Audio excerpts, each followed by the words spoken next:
Segundo as Crônicas, capítulo 20, versículo de número 15.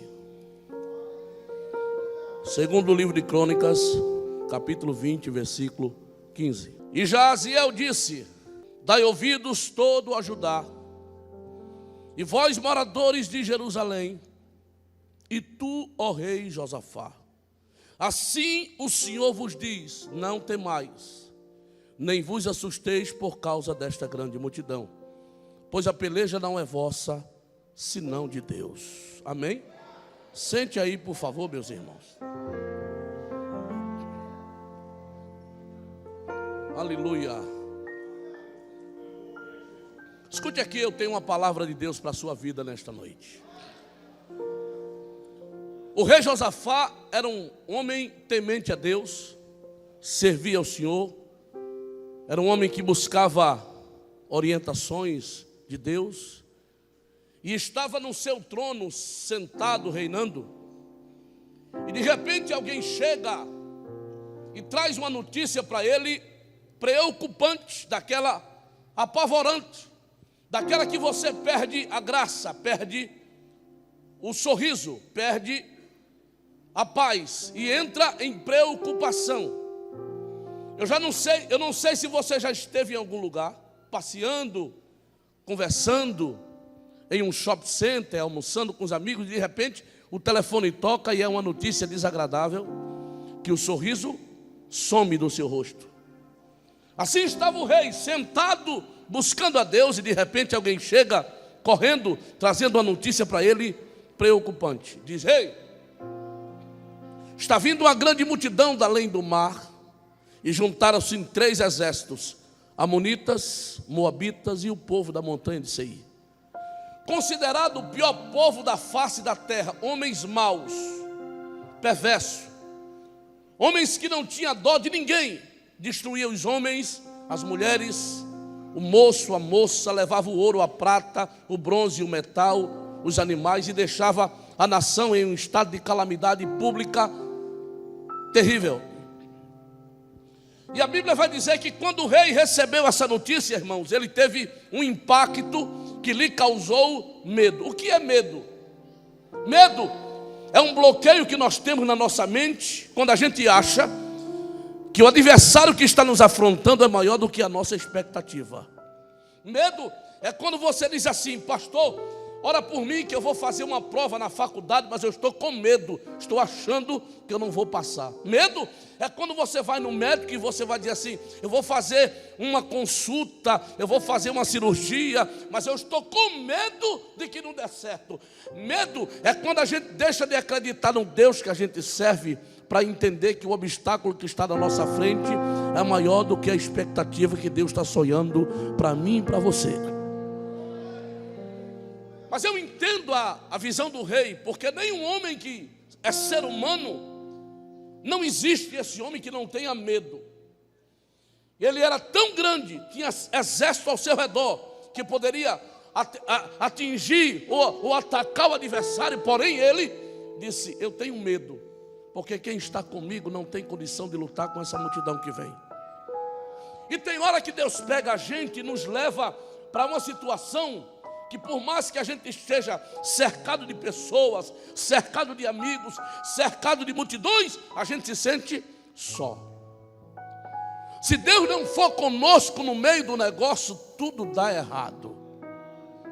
Tem hora que a influência não resolve, que o dinheiro não resolve, que o contato não resolve, que a amizade não resolve, que a indicação não resolve, mas quem resolve é Deus. É Ele que chega, é Ele que resolve, é Ele quem abre, é Ele quem fecha, é Ele quem tira, é Ele quem exalta, é Ele quem abate. Quem resolve é Ele. Não se preocupe porque você chegou aqui nesta noite com um problema, mas eu vim lhe dizer que quem resolve é Ele. Não é advogado, não é o delegado, não é o promotor, não é o presidente, não é o juiz, é Ele. Ele tira, Ele abre, Ele fecha, e Ele não precisa dar satisfação para ninguém, porque quem manda é Ele. A glória é para Ele, o louvor é para Ele. Mas o rei, ele começa a abrir para Deus o coração e diz assim: Deus, os nossos pais nos ensinaram que o Senhor sempre esteve do nosso lado. Quando a gente saiu do Egito e entrou no deserto, o Senhor sempre proveu para nós tudo que a gente precisava. O Senhor não deixou a gente entrar na terra de ninguém para roubar nada do que era de ninguém. O Senhor não deixou a gente entrar na terra de ninguém para tirar nada do que era de ninguém. Tudo que a gente precisava, o Senhor nos dava no deserto. Irmão, deixa eu dizer uma coisa para você. Sabe quem é que cuida de crente no deserto? Não é o governo, é Deus. É naquele dia que você acorda dizendo assim: hoje não tem farinha, hoje não tem um café, hoje não tem um grão de arroz, hoje não tem feijão, e os meninos tudo perto assim, dizendo: e agora? E você diz: Deus, e aí?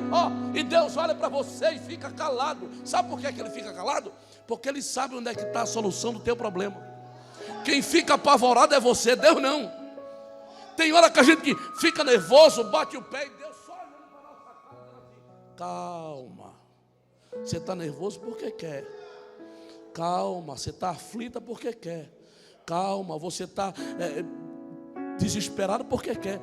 Deus nunca deixou de ser Deus. Independente de quem é governo, quem é presidente, Deus nunca deixou de ser Deus. Deixa eu dizer uma coisa. Você já passou por um deserto na vida que não tem ninguém para ligar? Você já passou por um deserto na vida que o sapato era furado e você dizendo: meu Deus, e agora? E Deus calado. Aí eu lhe pergunto, ele disse para Deus assim: Deus, o Senhor sempre cuidou de nós. Sabe por quê? Porque Ele prepara uma mesa no meio do deserto para cuidar do seu povo. É Deus quem cuida. Tem dia que quando a gente está no deserto, a gente só tem um sapato. E a gente dá uma engraxada nele e a gente chega no culto, o obreiro do lado pergunta: comprou novo? Não, é o do deserto, é aquele que estou atravessando o deserto com ele mesmo. Só tem um terno e o melhor que tem, inventa de rasgar no meio do deserto. E Deus diz assim: calma que eu estou cuidando de você. Deus não coloca ninguém em capacidade que você não consiga andar, caminhar e acreditar nele. Mas pastor, por que é que o povo de Deus passou por essa dificuldade? Por uma coisa, escute aqui: o povo havia deixado de adorar a Deus como era para adorar. O povo havia deixado Deus em segundo lugar. Irmão, se tem uma geração aqui que não consegue adorar a Deus como é para adorar, Deus levanta outra geração, coloca no nosso lugar, mas a glória que é dele, ele não perde para ninguém. Deus não está incomodado se você tem dinheiro e não consegue adorar. Deus não está incomodado se você preocupado se você anda num carrão e não consegue adorar. É bom que você entenda que tudo que você tem na vida foi Ele que deu. A vida foi Ele que deu, a saúde foi Ele que deu, a casa foi Ele que deu, a roupa foi Ele que deu, a visão foi Ele que deu, as pernas foram Ele que deu. Então a única coisa que Ele quer esta noite é gratidão. É aquilo que você não merece, mas Ele lhe dá. Gratidão é favor imerecido. Ele olha para você, sabe que você é cheio de defeito, sabe que você é cheio de problema, mas Ele diz assim: ei meu filho, a minha graça se aperfeiçoa na tua fraqueza. Adora, porque o que tu precisa eu faço para a glória do meu nome.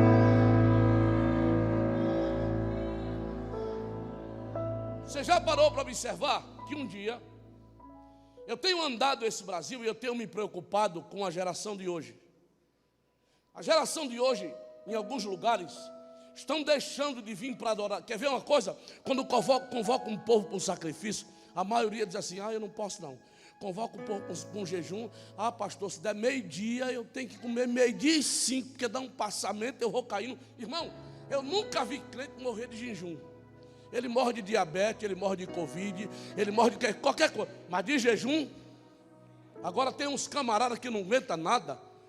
Não, conte comigo, pastor. Quando chega meio-dia, ele fica passando mal. Irmão, segura aqui, me dá 1 quilo de açúcar, porque eu já tô, minha diabetes. Não morre não, irmão. Escute aqui. Quando o povo de Deus estava nessa luta, o rei começa a dizer para Deus: os nossos olhos estão em ti. Ou seja, a nossa confiança está em ti.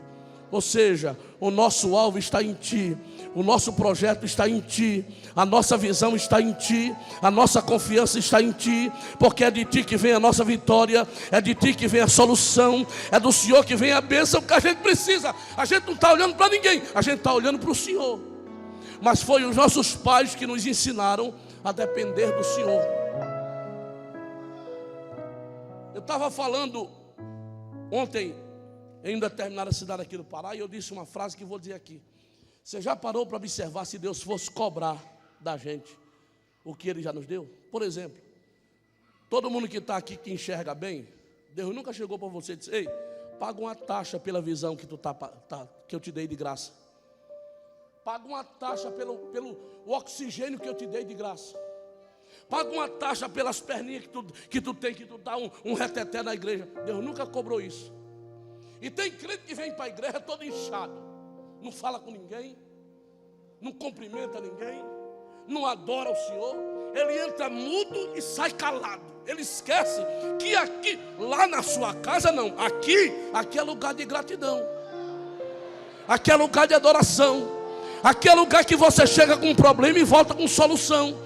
Aqui é lugar que você chega doente e volta curado. Aqui é lugar que você chega desempregado e Ele abre a porta, e no outro dia o telefone toca e diz assim: é um emprego para você, meu filho. É Ele que está fazendo. Deus não está preocupado com outra coisa a não ser com a adoração. Ele quer receber a sua adoração.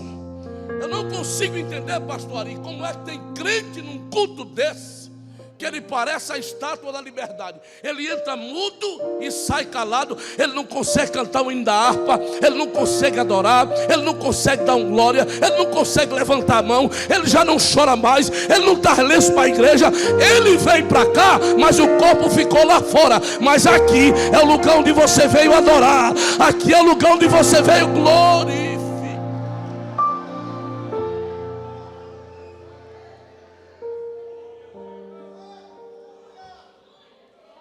Irmão, escute aqui. O único lugar que não deve ter competição é aqui. O único lugar que ninguém pode ser melhor do que o outro é aqui. O único lugar que tu deve furar o balão é aqui. Porque aqui ninguém é melhor do que ninguém.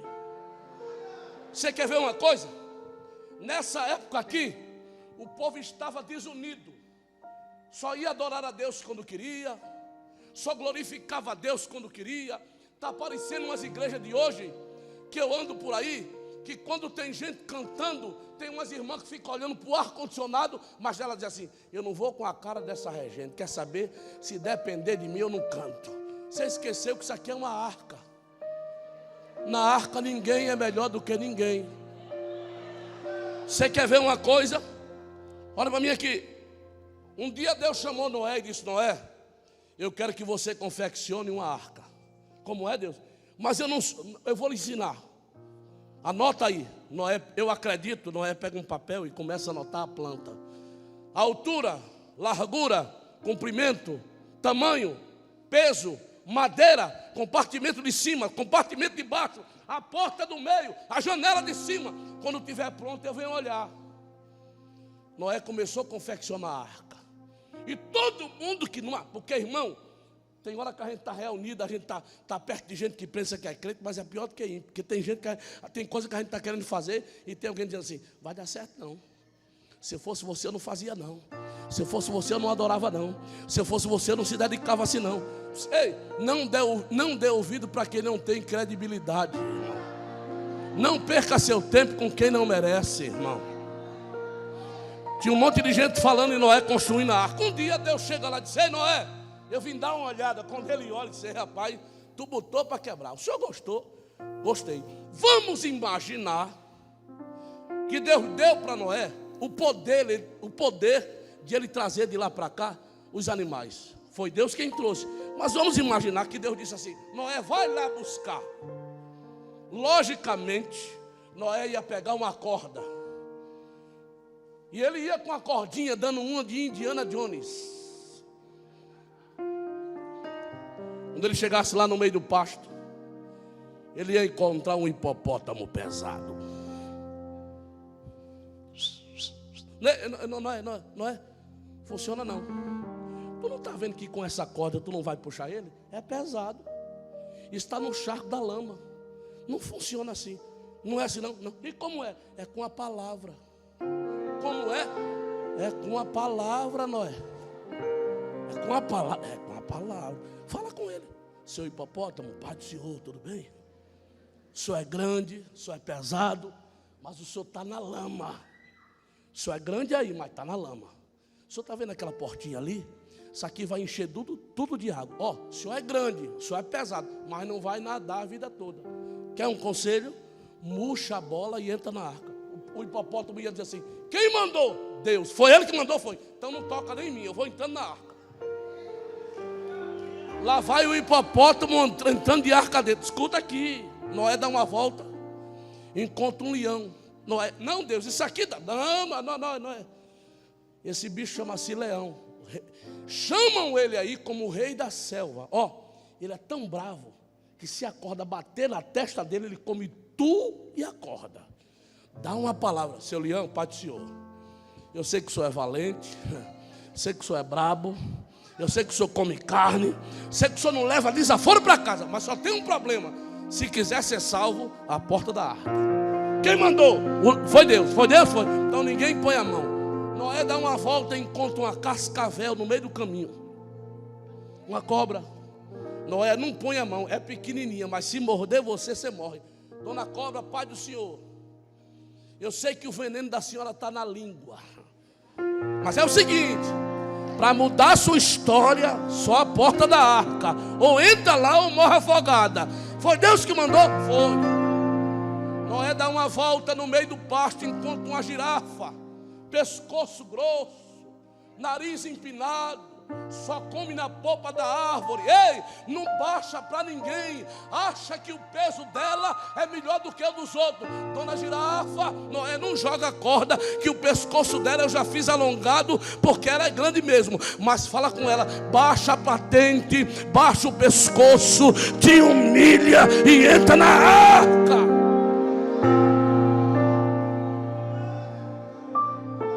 Ela olhou assim: quem mandou? Ele gritou: Deus. Foi Deus que mandou. Imagina uma girafona entrando na arca. Aí vai dando meio-dia. O leão está com fome. Noé demorou de trazer o rango. Do lado dele tem um macaco prego, dando uma bobeira. E o leão pensa: ai rapaz, se eu der uma botada nesse macaquinho aqui, não sobra nem o osso do pé. Mas o leão começa a dizer: mas quando eu estava na selva, aí sim, eu comia ele, não perguntava, nem pedia licença. Mas aqui não, aqui eu estou na arca. O direito que ele tem, eu como leão também tenho. Então, eu vou esperar a minha hora. Pastor, o que é que o senhor quer dizer com isso? Vamos trazer essa arca para a igreja. Tem gente que chega na igreja achando que é a quinta grandeza do estrelato. Comigo é assim, eu sou valente, que no mundo eu matei 50. Ei, Lampião, tu matou lá, mas depois que tu entrou na porta da arca, tu deixou de ser Lampião para ser ovelha. Aqui é a arca, não é a tua casa. Aqui é a casa de Deus. Quem manda é Ele, quem comanda é Ele.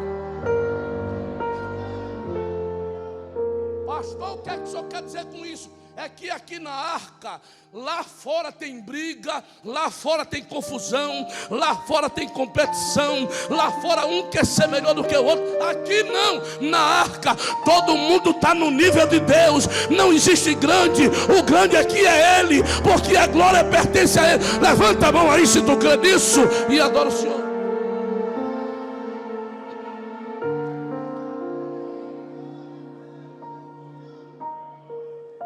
Quando o rei entende, e o povo também entende, que se eles fossem lutar com um pouquinho de gente que tinha, morria.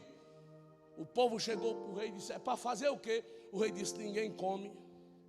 Irmão, porque a melhor coisa é o povo unido. Porque quando o povo entende que está na arca e ele é unido, quando o representante de Deus, ou o pastor da igreja diz assim: é assim, foi o pastor que disse? Foi, então bora lá. É para fazer o que? O rei disse: ninguém come, ninguém bebe, enquanto Deus não falar no nosso meio. Nem os anciões da cidade, nem as crianças que se amamentam no seio da sua mãe, e nem o animal do campo faz um jejum enquanto Deus não falar. Aí o povo está gemendo, clamando. Escuta aqui. E o inimigo se aproximando. Irmão, não se preocupe com o inimigo. Eu vou repetir. Não se preocupe com o inimigo. Porque inimigo vai ser sempre inimigo. Você tem que entender que você tem que adorar a Deus. Porque Ele está cuidando do seu inimigo. E o povo está clamando. Quando o povo está no meio da oração, Deus usa Jaziel, um diácono, um levita que cuidava da casa do Senhor. E ele diz assim: dai ouvidos todo a Judá, e vós moradores de Jerusalém. Aí diz assim: e tu, ó rei Josafá, não temais. Tem uma frase aqui que eu acho linda: nem vos assusteis por causa, quem está dizendo é Deus, desta grande multidão. Deixa eu dizer uma coisa: existe uma diferença de visão aqui da grande multidão. Tem hora que a gente olha e realmente a gente enxerga a grande multidão. Aí Deus mete a cara para ver: cadê a multidão que tu disse? Não, Deus, tem muita gente. Não, é muita gente para você, mas para mim, eu não tenho medo dessa grande multidão. A visão de Deus é diferente. E ele diz assim: não temais por causa desta grande multidão, porque a peleja não é vossa, é minha. Amanhã de manhã, olha o que Deus faz. E aqui Deus me deu uma revelação que eu quero compartilhar contigo e vou parar, que é para não perder minha bênção, que eu não sou besta. Deus diz assim: coloca na frente do meu povo adoradores. Diga assim comigo, diga: Deus, diga mais forte, Deus mandou pôr na frente do povo adoradores. Você sabe o que é que Deus estava querendo dizer? Aquele crente que não consegue adorar, coloca ele no pelotão de trás. Só coloca na frente quem for adorador. Não, escuta aqui. O adorador, tu encontra ele liso. Como é que tá, meu irmão? Pastor, tá uma beleza. Mas rapaz, tu não tá liso, mas Deus está cuidando de mim. É adorador. Como é que tá, meu irmão? O caba tá desempregado. E aí, meu irmão? Pastor, não tenho farinha, não tenho chibé, não tenho nada, mas eu estou adorando porque eu sei que Deus está cuidando. Adorador. Adorador, está todo mundo falando dele, malhando ele. Ele diz: irmão, problema seu, eu vou adorar porque meu negócio aqui já. Ele é adorador. O adorador não precisa de opinião de ninguém para adorar, irmão. Ele é adorador por natureza. Aí Deus disse assim: coloca na frente do meu povo adoradores. Tá bom. E é para fazer o que, Deus? É para soltar o playback e cantar assim: louvai ao Senhor, porque a sua benignidade dura para sempre. Não, oh Deus, o senhor não está entendendo. O senhor está vendo o Amonita? Estou. O senhor está vendo o Moabita? Estou. O senhor está vendo o povo da montanha aí? Também estou. Qual é o problema? O senhor só quer que eu cante. Eu não quero que tu bata a boca com ele. Eu não quero que tu desça para o nível dele. Eu não quero que tu diga que tu tem direito. Eu quero que tu adore. Aí Deus solta o playback, irmão. Era como se Deus colocasse um som invisível com uma mesa digital de ponta invisível, um HD de memória e um microfone sem fio na boca de todo mundo. Pastor, calma. Eu vou te provar, está aqui no texto, porque talvez tu não percebeu. O povo começou cantando assim: louvai ao Senhor, porque a sua benignidade dura para sempre. Sabe o que Deus fez? Deus foi captando a voz do povo.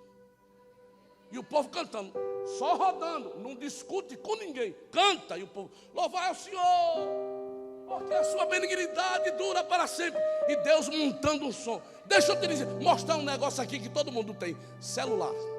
Aí nós temos aqui um programa chamado WhatsApp, não é?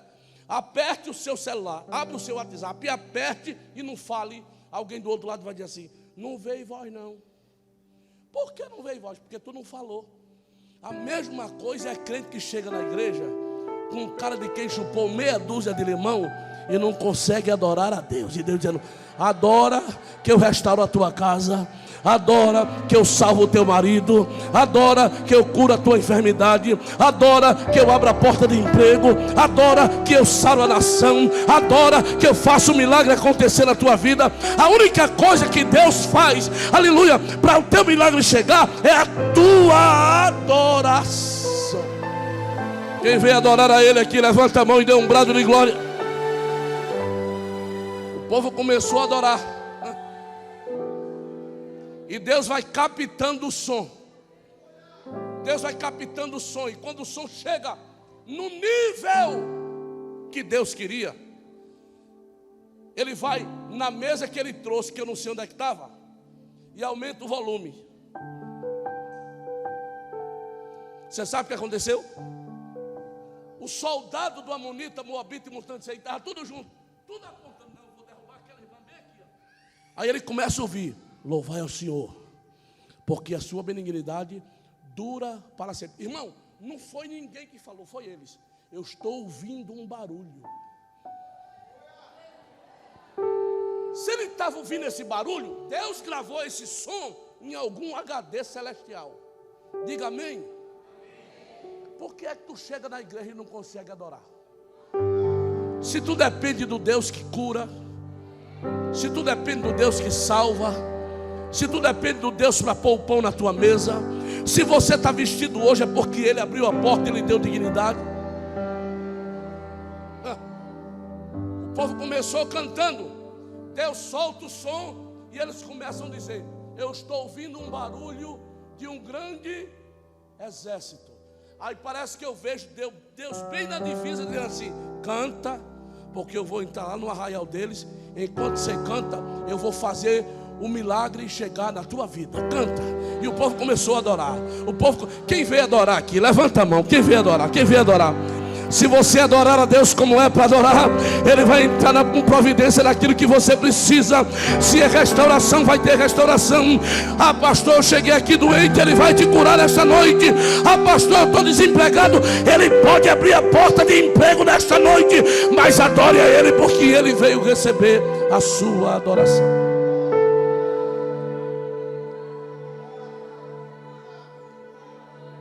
Vou encerrar aqui, escute aqui. Quando o povo parou de adorar, porque enquanto o povo estava adorando, Deus entra no meio dos inimigos e provoca no meio deles um tsunami chamado desavença. Eles começaram a se matar. E Deus dizendo: canta, não precisa fazer nada, só cantar. É só adorando. É só entendendo que você depende de mim. É só entendendo que você precisa de mim. Adore que eu vou fazer um milagre chegar na tua vida. E o povo está adorando e Deus está fazendo um tsunami. E eles estão auto se destruindo. Quando o playback parou, Deus disse assim: dá uma olhada para quem estava te afrontando. Sabe quem estava morto? Amonita, Moabita e o povo da montanha de Seir. Deus disse assim: meu filho, para vocês essa peleja era impossível, mas através da adoração eu entrei na guerra e mudei a história. Eu quero que você entenda nesta noite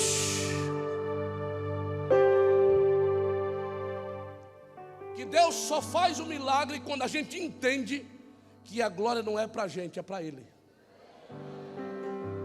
Porque se você ficar num espírito de competição, tu vai ver, pois Deus vai abrir a porta e eu vou passar na cara daquela fofoqueira. Pode tirar o cavalinho da chuva, que isso não acontece nunca. Deus não entra no espírito de competição só porque você quer aparecer. Deus entra para você entender que a glória é dele. O louvor pertence a Ele.